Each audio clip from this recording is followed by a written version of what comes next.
नमस्कार। सावधान India, India fights back में आप सभी का स्वागत है। सावधान इंडिया में हम आपको दिखा रहे हैं देश के कोने कोने से जुर्म के खिलाफ जंग की सच्ची घटनाएं। आज आपके सामने ला रहे हैं मध्य प्रदेश के शहर इंदौर में घटी ऐसी ही एक घटना। अभी आपने देखा कि किचन में काम कर रही एक लड़की को किसी ने उसी के घर में गर्म तेल से जलाकर मार डाला। जरा सा गर्म तेल हाथ पर गिर जाए तो चीख निकल पड़ती है। जरा सोचिए, इस तरह इस लड़की की जान लेने वाला कितना बेरहम रहा होगा। हत्या से पहले लड़की के चेहरे से लगा कि वो हत्यारे को जानती थी। कोई तो रिश्ता था दोनों के बीच। सवाल ये उठता है कि ये रिश्ता ऐसी दुश्मनी में कैसे बदल गया कि इतनी भयानक हत्या की वजह बन जाए। क्या थी इस हत्या की असली वजह? क्या था पूरा मामला? आइए देखते हैं।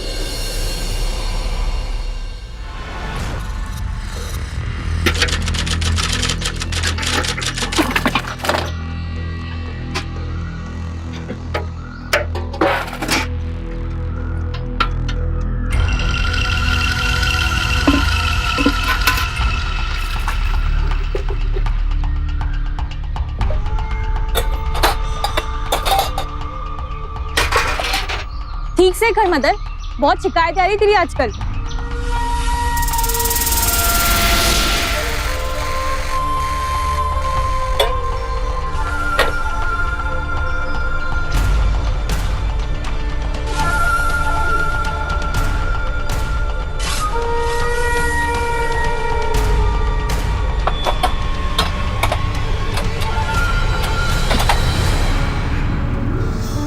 मदन, ध्यान किधर है?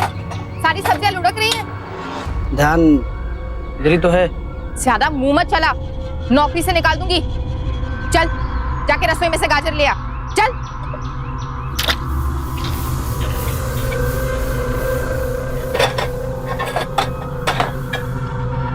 भाभी, मुझे ये मदन ना बिल्कुल ठीक नहीं लगता। हमेशा घुरता रहता है। अरे तेरे भैया के टाइम से है, इसलिए झेल रही हूँ इसे। तेरे भैया अभी जिंदा होते ना तो अरे मैं तो भूल ही गई, छौके के लिए तेल चढ़ा के आई थी। तू संभालिया।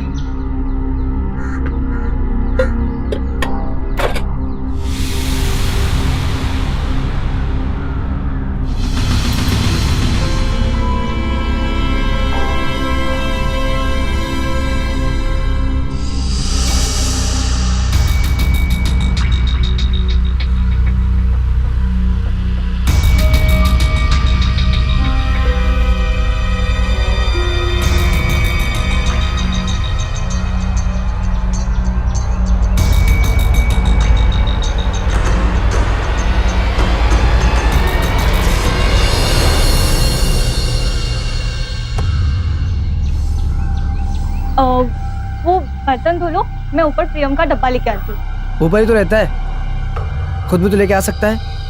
उसके हाथ में मेहंदी लगी क्या? चुप कर, क्लाइंट है वो हमारा, और डब्बा लाना भी हमारा ही काम होता है।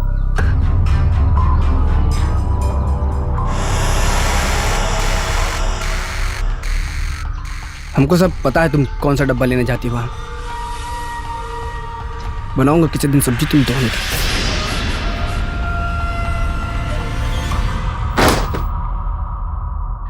तो लो, ये नहीं, डब्बा। कल डब्बा लेने क्यों नहीं आई?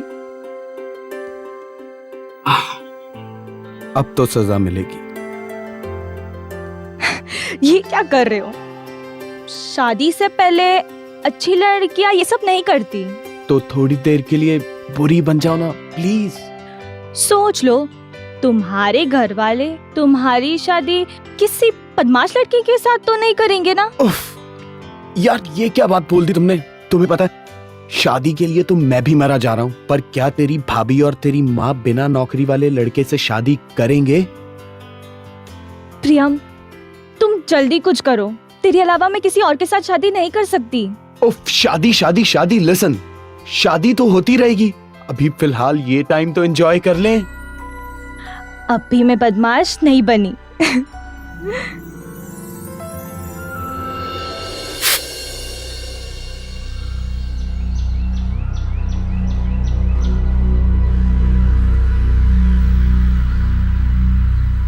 तो फिर से ऊपर गई थी। कितनी बार कहा है हमारा लड़का है, न जाने कौन कब क्या बात बना दे। माँ, वो वैसा लड़का नहीं है। बस थोड़ी बहुत बातें तो करती हूँ। देख बेटा, भले उसकी नियत में खोट ना, लेकिन लोगों की निगाहों में खोट आने में वक्त नहीं लगता। बार बार ऊपर मत जाया कर, समझ गई? माँ जी आपके अकाउंट में प्रॉब्लम आ रही थी ना, ये देखिए। एक्चुअली आपके 2 क्लाइंट्स ने पेमेंट ही नहीं किए, Sharma constructions and Durga jewellery. यार, कल से हम ढूंढ रहे थे, मिल ही नहीं रहा था। अच्छा बेटा, तेरी नौकरी का क्या हुआ? माँ जी नौकरी का क्या है, नौकरी तो मिल जाएगी, लेकिन अगर स्टैंडर्ड की नौकरी होगी तभी तो स्टैंडर्ड की लड़की मिलेगी, है ना माँ जी? अच्छा माँ जी, आज्ञा अरे, दीजिए, जीते मैं रहो। चलता हूँ। ये बहू, रख लेना जरा। चलिए माँ जी।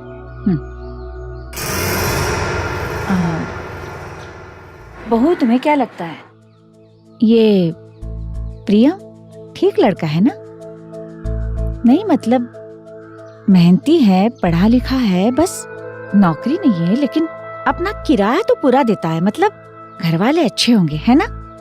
और वैसे भी मेहनती है तो नौकरी तो मिल ही जाएगी कभी ना कभी। कहो तो इसकी और अमृता की रिश्ते की बात चलाऊं? जैसा आप ठीक समझे माँ जी। बस अच्छा होता अगर उसकी नौकरी लग जाती तो।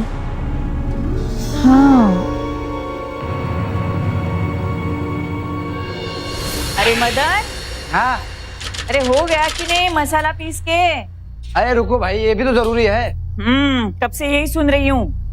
चलो जल्दी जल्दी। माँ, आप रहने दो, मैं कर लेती हूँ, आप जाके आराम कर लो। नहीं नहीं, डब्बे बनने आराम कैसे करूं बेटा?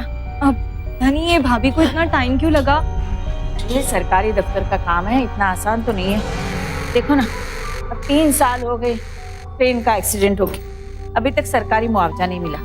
बहू भी यही तो सोचती है ना कि थोड़ा सा पैसा हाथ में आ जाए तो हमारी घर की हालत सुधर जाए, इसलिए बेचारी दिन भर यहाँ से वहाँ से यहाँ भागती रहती है। और क्या। अब मैं फ्रेश होके आती हूँ। हाँ जल्दी आना बेटा, पूरा हाथ बताना।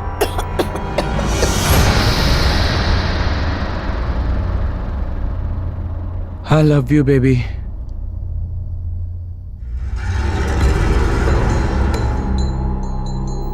आई लव यू टू जान। तुम्हारा फोन बज रहा है। मैं देखता हूँ।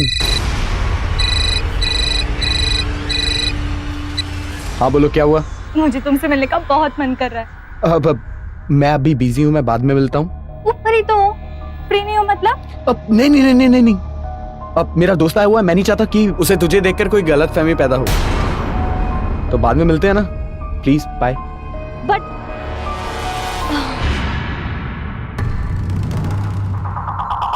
कौन था? जॉब के लिए अप्लाई किया था ना, वहां से कॉल आया था। तुमसे कितनी बार कहा है यहाँ जॉब के लिए अप्लाई मत करो, थोड़े ही दिनों में मुआवजे की रकम मिलने वाली, फिर हम किसी और शहर में चले जाएंगे, वहां ढूंढ लेना जॉब।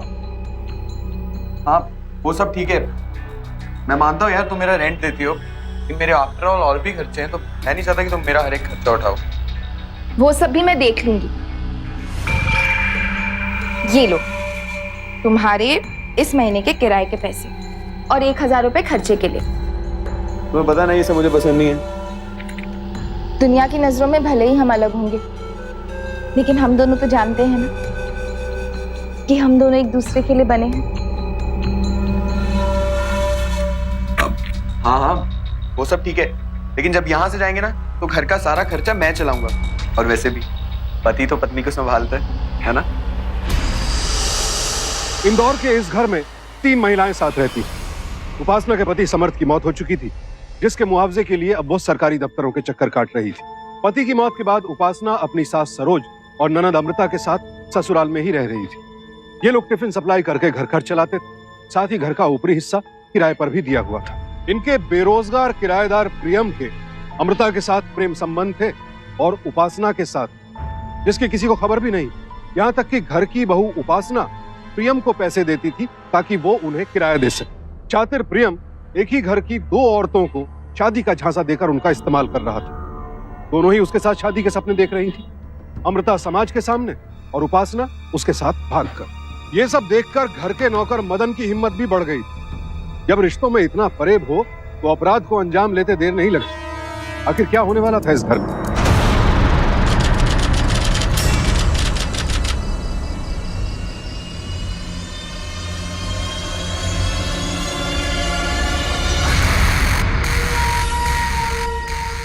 अरे मिलता हूँ ना यार, जैसे टाइम लगता है। हाँ। और सब बढ़िया?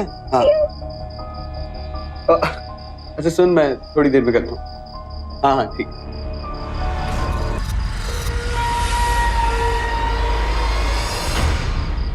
क्या बात है? अभी नौकरी नहीं मिली मुझे, तो बोनस पहले ही। ऐसे ही सोच लो। पता है माँ हमारे रिश्ते के बारे में तुमसे बात करने वाली है। Great, serious? अरे यार ये तो बहुत अच्छी न्यूज़ है, हमारा सपना पूरा हो जाएगा यार।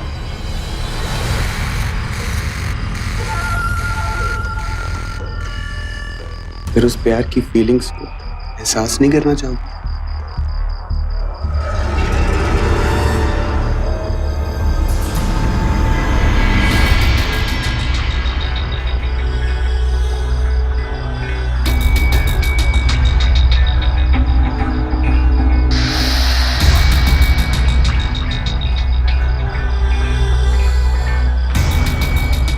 अमृता, तुम कितनी खूबसूरत हो यार। I love you, Priyam. I love you too.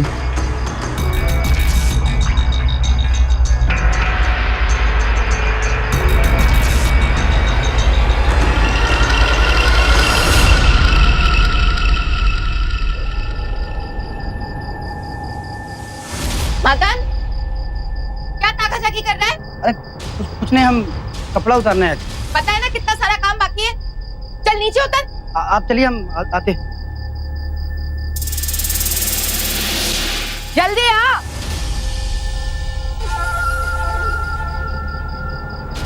ये हमारी जान जल रही है, कपड़े कितनी है।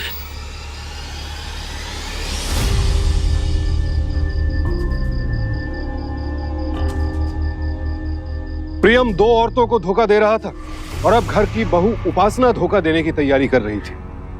रिश्तों का ये फरेब कब तक चलने वाला था? एक ना एक दिन तो सामने आना ही था, लेकिन कब और किस रूप में ये कोई नहीं जानता था। क्या कर रही हो? बड़ी प्यारी लग रही हो यार आज। छोड़ो मुझे, माँ जी देख लेंगी। प्यार करने वाले डरते थोड़ी ना किसी से, है ना? अरे बहू, कहाँ रही? अरे तू यहाँ क्या कर रहा है?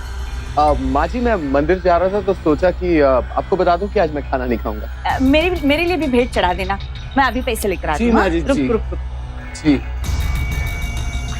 प्यारी लग रही है आज सच में, कसम से। अरे कोई नहीं लगेगा। भाभी, हाँ भाभी, वो शर्मा जी के यहाँ से फोन था। वो कुछ पिछले महीने के बिल के बारे में बात कर रहे थे। मैं देखती हूँ।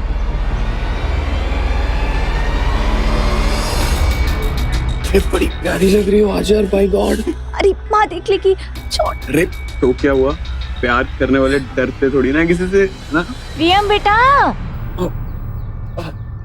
ये ले 101 रुपए हैं, मेरी तरफ से भेंट चढ़ा देना। जी जी माँ जी। हाँ, और भगवान से मन से प्रार्थना करना कि तुझे अच्छी सी नौकरी मिल जाए। जी माँ जी। अच्छा ये बता, अच्छी नौकरी मिलने के बाद अपनी शादी के बारे में क्या ख्याल है तुम्हारा? शादी? अरे अरे, शर्माना नहीं, शादी की उम्र तो हो गई है ना तुम्हारी। और वैसे भी अच्छी नौकरी मिलने के बाद लड़कियों की लाइन लग जाएगी शादी के लिए, है ना? आप चिंता मत कीजिए माँ जी, अमृता के लिए भी लड़कों की लाइन लग जाएगी। हाँ वो तो है। तुम्हारे माता पिता कब आ रहे? सोच रहे थे उनसे एक बार मिल लूं। वैसे गोलमोल की बात करने का क्या फायदा। मैं एक बात बताऊं बेटा, तू भी भला है, हमारी अमृता भी सुंदर है, तो क्यों नहीं मालिक किराएदार का रिश्ता हम रिश्तेदारी में बदल दें?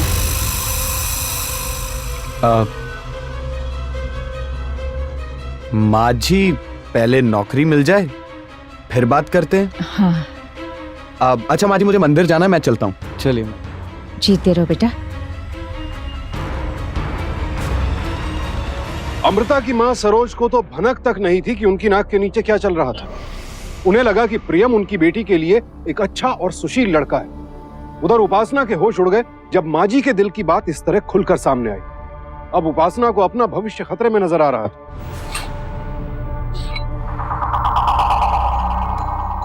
तुमने माँ जी से साफ साफ कहा क्यों नहीं कि तुम अमृता से शादी नहीं करना चाहते? अरे बोलो, मैं कुछ पूछ रही हूँ।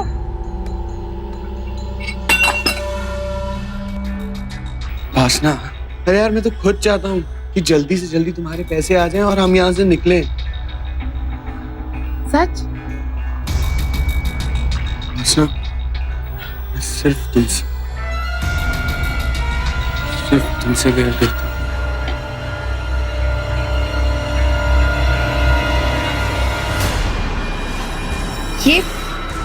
ये किसका है?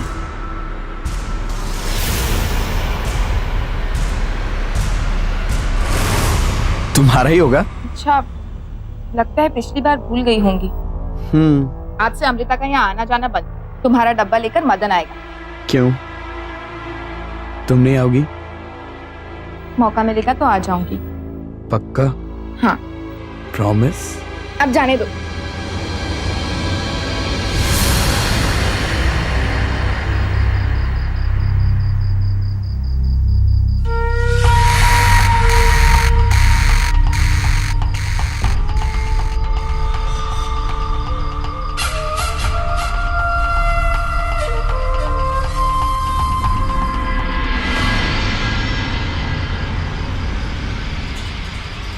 ये मेरा तो नहीं है, फिर किसका हो सकता है? और प्रियम के कमरे में कैसे आया? भाभी! उसको पप्पी हमको चाटा। वो भाई साहब टाइप का लड़का है तो उसके साथ तुम सो सकती हो। हम गरीब दिखते तो हमारे साथ नहीं सोओगे। अरे सुनो, बात सुनो। तुमको उससे ज्यादा बात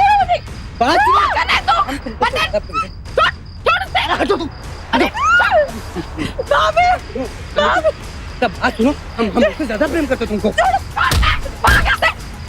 अरे बात सुनो। अरे उसको समझाओ, हम उसको प्रेम करते हैं। बात नहीं तो मारोगी। मिलो, तुमको भी बताते हैं हम। आने नहीं तो मैंने यहाँ।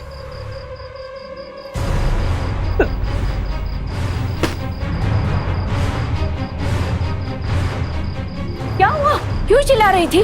वो मैं कचरा फेंकने बाहर गई थी। बाप पता थे मेरे साथ जबरदस्ती करने की कोशिश की। क्या? मैं देखता हूँ उसको, उसकी इतनी हिम्मत। मैंने उसे भगा दिया है, डंडे मार मार के भगा दिया है। अब दोबारा उसे फटकने मत दीजिएगा यहाँ। बहुत नीच आदमी है वो। कुछ नहीं हुआ अमृता, कुछ नहीं हुआ। कुछ नहीं हुआ। अच्छा रात।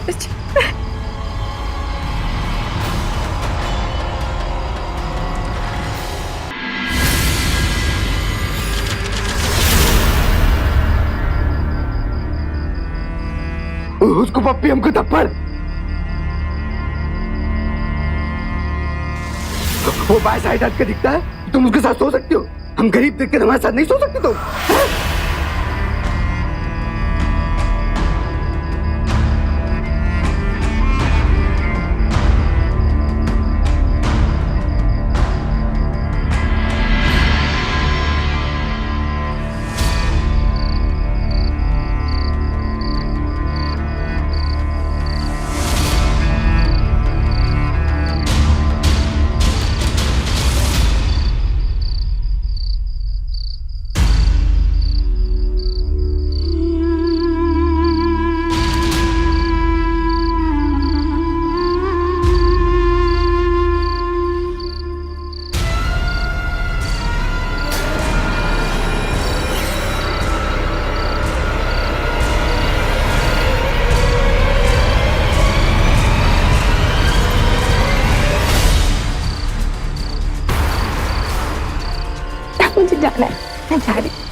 अरे क्या हुआ तुम्हें? तुम ठीक हो? आधी रात को अचानक क्या हुआ? मैं तुम्हें ये बताने आई हूँ कि अगर कोई गलत काम करना है तो दरवाजा बंद करके किया जाता है। मतलब ये कि मैंने अपनी आंखों से देखा है कि तुम भाभी के साथ गुलछने उड़ा रहे थे। मेरी बात सुनो, रिलैक्स। क्या हो गया तुम्हें? अरे मासूम बनने की कोशिश मत करो। तो मैंने अपनी आंखों से देखा है। धोखेबाज, मैं वहां से जाके सब कह दूंगी। देखना तुम। मेरी बात सुनो अमृता, अमृता मेरी बात सुनो। Oh no!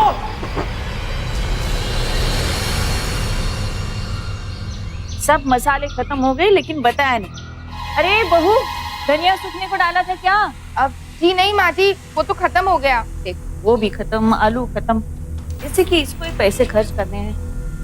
माँ, मैं आपसे कुछ बात करना चाहती हूँ। बेटा अभी बाजार में जाना चाहिए, सारा सामान खत्म हो गया, खाना कैसे बना? बाद में बात करते हैं।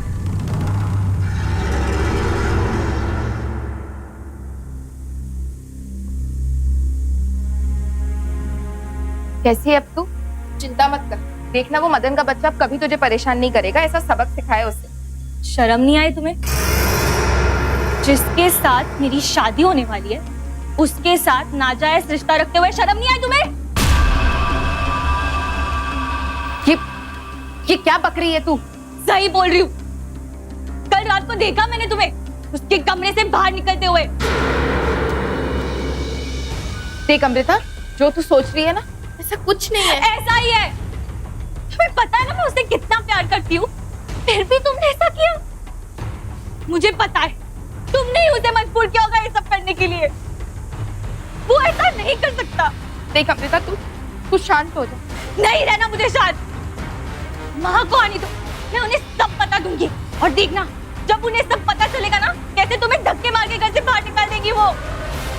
और फिर मैं और प्रिया, हम दोनों हमेशा के लिए एक हो जाएंगे।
ये लो बेटा, ये जरा रख देना इधर सामान।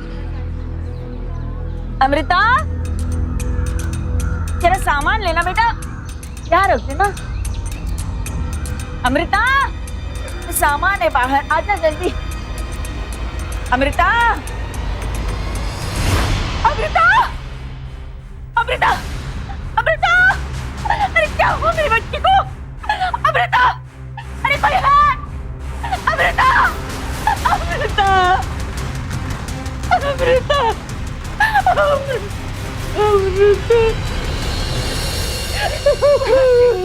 माजी संभालिए अपने आप को। अमृता मेरे बच्चे,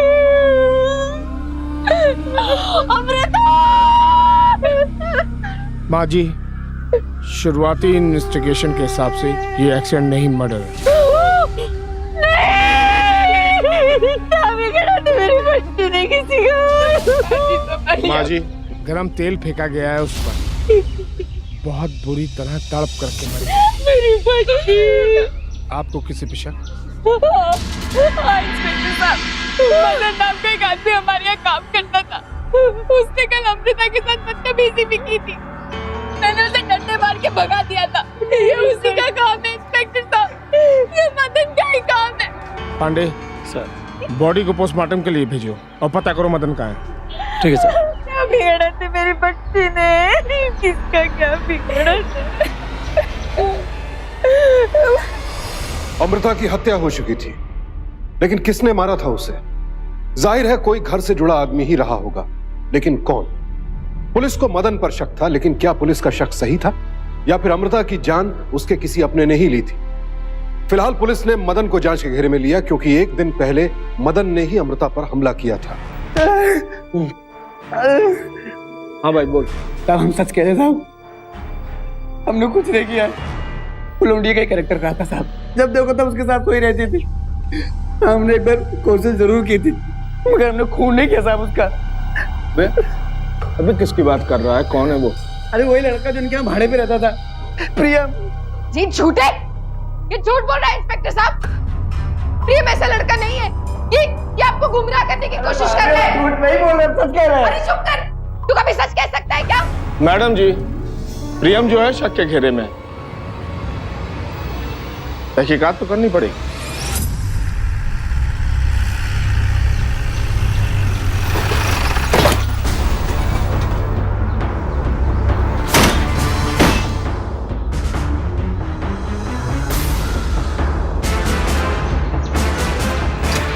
सर यहाँ पे ताला लगा हुआ है। दरवाजा तोड़।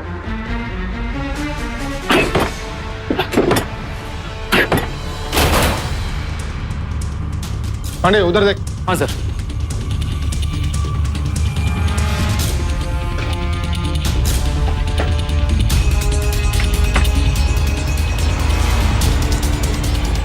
साहब अंदर कोई नहीं है। पंछी उड़ गया पांडे। तुम ऐसा करो कि अपने आदमी को रेलवे स्टेशन और बस स्टॉप पे लगा दो। वो आदमी मुझे किसी भी हालत में चाहिए। सर मैं अपने घर जा रहा था सर, मुझे यहाँ पकड़ के क्यों लाया गया? मैंने कुछ नहीं किया है। तो भाग क्यों गया? सर भाग नहीं रहा था मैं किसी जरूरी काम से घर जा रहा था कि ये लोग मुझे यहाँ पकड़ के ले आए, जबकि मैंने कुछ नहीं किया है। तेरा अमिता के साथ नाजायज संबंध था, उसका इस्तेमाल कर रहा था तू। जब बात शादी तक पहुंची तो तू डर गया, अकेला देख करके उसका मर्डर कर दिया, फिर भाग गया। सर मैंने ऐसा कुछ नहीं किया है। क्यों किया तूने ऐसा? मेरे बेटे की यही गलती थी ना कि वो तुझसे प्यार करती थी, तो क्यों किया ऐसे? क्यों किया? बोल, क्यों किया ऐसे? बोल। इंस्पेक्टर साहब, ले जाइए इसे, हाथ से चढ़ा दे इसे। झूठ बोल रहा है, ये झूठ बोल रहा है। सर मैंने ऐसा कुछ नहीं किया। Pandey remand please. सर मैंने कुछ नहीं किया, लेकिन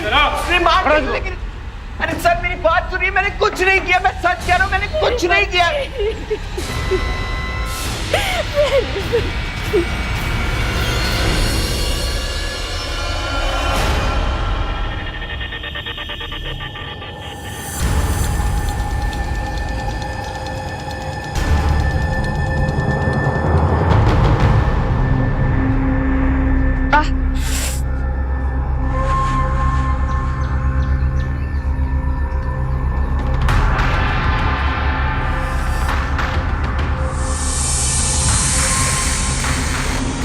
गरम तेल से जला हुआ पाँव थोड़े दिनों तक दुखता ही।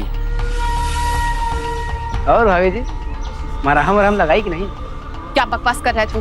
भाभी जी हम बकवास आदमी जरूर हैं, लेकिन बकवास करते नहीं। लेकिन तुम्हारा पैर देखे कोई भी डॉक्टर बता देगा कि ये पैर गरम तेल से जला है। मतलब कैसे जलाई? और वो भी तो तेल से जली थी, है ना? अब थी ना वहाँ पे। तू झूठ मत बोल, तू कभी ये साबित नहीं कर सकता। अरे गरीब की बुद्धि कभी कभी काम कर जाती है भाभी जी। ये देखिए देखिए देखिए,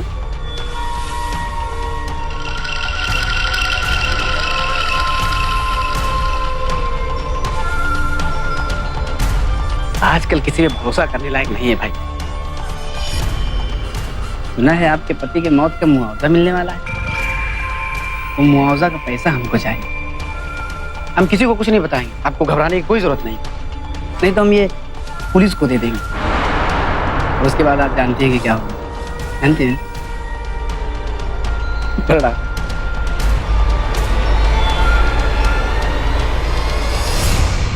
वैसे तो मध्य प्रदेश की राजधानी भोपाल है, लेकिन आर्थिक राजधानी इंदौर को ही माना जाता है। इंदौर एक खूबसूरत शहर जहां महाराष्ट्र, राजस्थान, गुजरात और मालवा की संस्कृतियों का समन्वय देखने को मिलता है। लेकिन इंदौर में जहां हर क्षेत्र में विकास हुआ है, वहीं अपराध भी बढ़ा है। सन 2011 में इंदौर में कुल 14,251 आपराधिक मामले दर्ज हुए थे और 2012 में यह संख्या हो गई 16,526, यानी तकरीबन 16% की वृद्धि। और 2012 में दर्ज आपराधिक मामलों में 83 केसेस कत्ल के थे और 133 अटेम्प्ट टू मर्डर थे। ऐसे अपराधों के बढ़ने की सबसे बड़ी वजह है नैतिक मूल्यों में गिरावट और शॉर्टकट के जरिए अपनी लालसाओं को पूरा करने की कोशिश। उपासना ने भी प्रियम से शादी करने के लिए अपनी ननद अमृता को रास्ते से हटा दिया। लेकिन आखिर क्राइम करके कोई कितनी दूर भाग सकता है? उपासना को उसके नौकर मदन ने हत्या करते हुए देख लिया था और अब वो उसे ब्लैकमेल कर रहा था। क्या करेगी उपासना? क्या वो मदन की शर्त मान लेगी? क्या उपासना का अपराध कभी सबके सामने आ सकेगा? और जो कुछ पाने के लिए उपासना ने यह सब किया था, क्या वो उसे हासिल हो पाएगा? इन सवालों के जवाब जल्द ही मिलने वाले थे।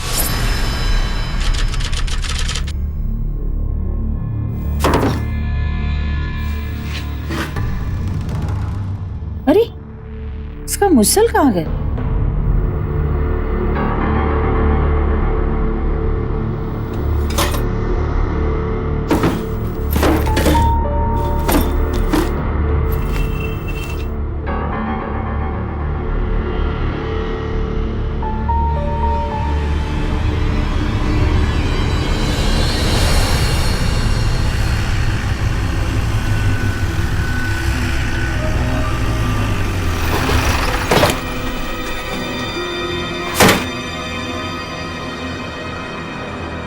क्या हुआ इंस्पेक्टर साहब?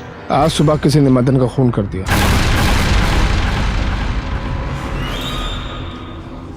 किसी भारी चीज से इसके सर पे मारा गया है। शरीर पे कोई जख्म भी नहीं है। इसका मतलब यह है कि जो खूनी था उसको मदन बहुत अच्छी तरह जानता था। अचानक उसने उस पर हमला कर दिया। घर से कोई सामान भी गायब नहीं है। आपको किसी पे शक? अरे बदतमीज था इंस्पेक्टर साहब, दिन भर दारू पी के झगड़ा करता रहता था। दुश्मन तो होंगे ही ना इसके।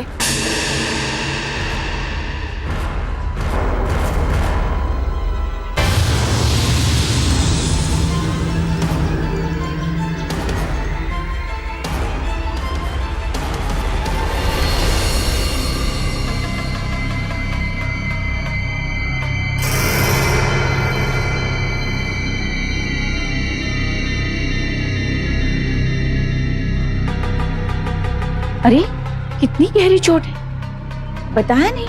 कुछ नहीं हुआ माँ जी। हाँ, ऐसे कैसे? देखने दे, डॉक्टर के पास चलना पड़ेगा। मैं अपना ख्याल खुद रख सकती हूँ माँ जी।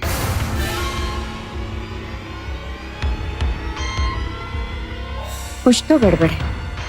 बहू का बर्ताव कुछ बदला सा लगता है। इसके पाँव पर जलने का घाव है।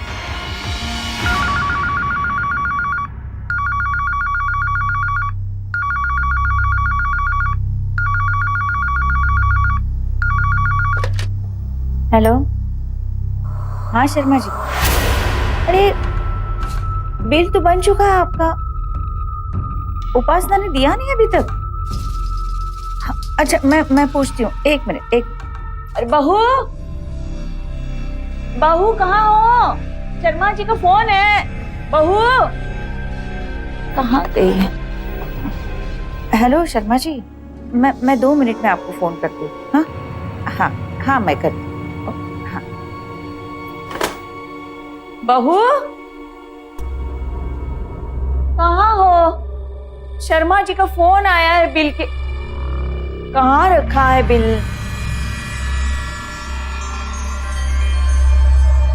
तैयार करके रखे थे। हाँ। कहाँ रखे हैं दिल?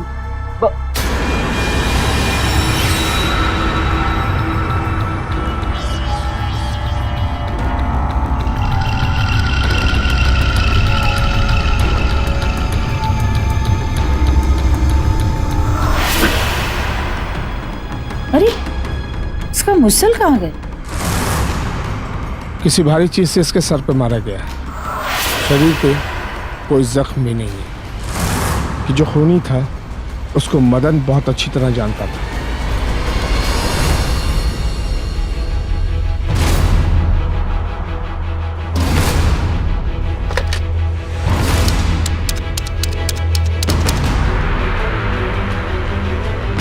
Hello, police station.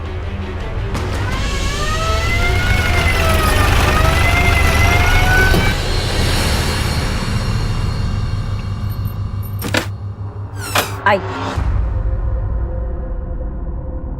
अरे इंस्पेक्टर साहब, क्या हुआ? यही है, किसी ने मेरी बेटी को और मदन को मारा। क्या? गिरफ्तार कर लीजिए इसे। ये आप क्या कह रही है माँ जी? आपको जो कुछ भी कहना है पुलिस स्टेशन चल करके बोलिए। ले चलो इसे। नहीं नहीं, मैंने कुछ नहीं किया। माँ जी छोड़ो मुझे।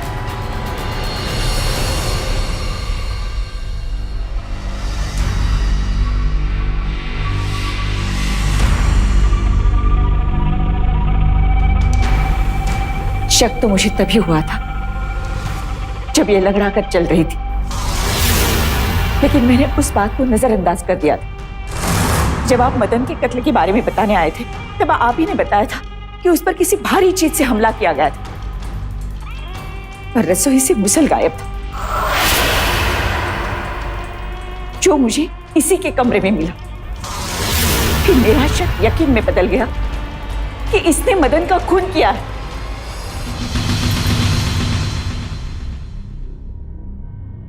जो हमें बताया है वो मैडम को भी बताओ। सर ये बात सच है कि मैं उपासना के साथ भी रिलेशन में था। जब माँ जी ने मुझसे अमृता के रिश्ते के बारे में जिक्र किया तो उसके बाद उपासना बहुत अजीब सी हो गई थी। सर फिर अमृता को भी मेरे और उपासना के रिलेशन के बारे में पता चल गया। मैं समझ गया था कि अब मुझे अपने शहर वापस लौट जाना चाहिए। उसके बाद फिर मैंने अपने ट्रैवल एजेंट को कॉल किया। आप गुप्ता ट्रैवल? जी मैं प्रियम जायसवाल बोल रहा हूँ। मुझे मधुबन की एक टिकट चाहिए। मैं सच कह रहा हूँ सर, मैंने अमृता को नहीं मारा। उपासना जी अब सच बता ही दीजिए, नहीं तो हमें डॉक्टर को बुलाना पड़ेगा। वो बताएगा कि आपका पैर कैसे चला। हाँ हाँ, मैंने ही मारा अमृता को। मेरे पति के मौत के बाद मुझे जीने का सहारा मिला प्रियम की शक्ल में, लेकिन उस अमृता ने उससे भी मुझसे छीनना चाहा। उस दिन जब अमृता का हेयर क्लिप मुझे प्रियम के कमरे से मिला तो मुझे लगा कुछ गड़बड़ है। तो अमृता से पूछना चाहती थी कि उसका क्लिप वहां कैसे आया। मैं उससे पूछने के लिए जा ही रही थी, लेकिन अचानक मुझे उसके चीखने की आवाज आई। मैं बाहर देखने के लिए गई तो वहां मैंने मदन को ये कहते हुए सुना, जब तू प्रियम के साथ सो सकती है तो मेरे साथ क्यों नहीं? उसको पप्पी हमको चाटा। वो भाईसाहब टाइप का लड़का है तो उसके साथ तुम सो सकती हो। हम गरीब दिखते तो हमारे साथ नहीं सोओगे। मुझे तन बदन में आग लग गई। नफरत तो तभी से पनप गई और उसी रात अमृता ने मुझे और प्रियम को साथ देख लिया था। अगले दिन वो मुझे धमकी देने लगी कि माँ जी को सब कुछ बता देगी। मेरे पास और कोई रास्ता नहीं था अमृता को हमेशा के लिए खामोश करने के अलावा, इसलिए मैंने मार दिया उसे। शक तो वैसे भी मदन पे जाने ही वाला था। सब कुछ ठीक ही जा रहा था, लेकिन मुझे क्या पता था कि वो मदन भी वहां मौजूद था। उसने कत्ल करते वक्त मेरा वीडियो निकाल लिया अपने फोन पर। तुम? और मुझे धमकी देने लगा। चुप रहने के बदले मुआवजे की सारी रकम मांग रहा था वो। देखिए सुना है आपके पति के मौत का मुआवजा मिलने वाला है। वो मुआवजा का पैसा हमको चाहिए। एक तो रकम ही तो मेरी जिंदगी का सहारा है, इसलिए मैंने उसे भी मार डाला।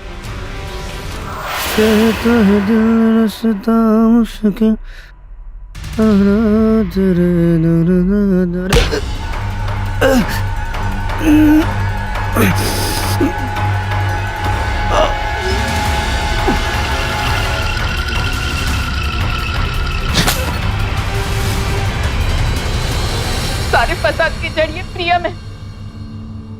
ना ही अमृता और मेरे साथ खेल खेलता, ना मैं दो कत्ल करने पर मजबूर होती।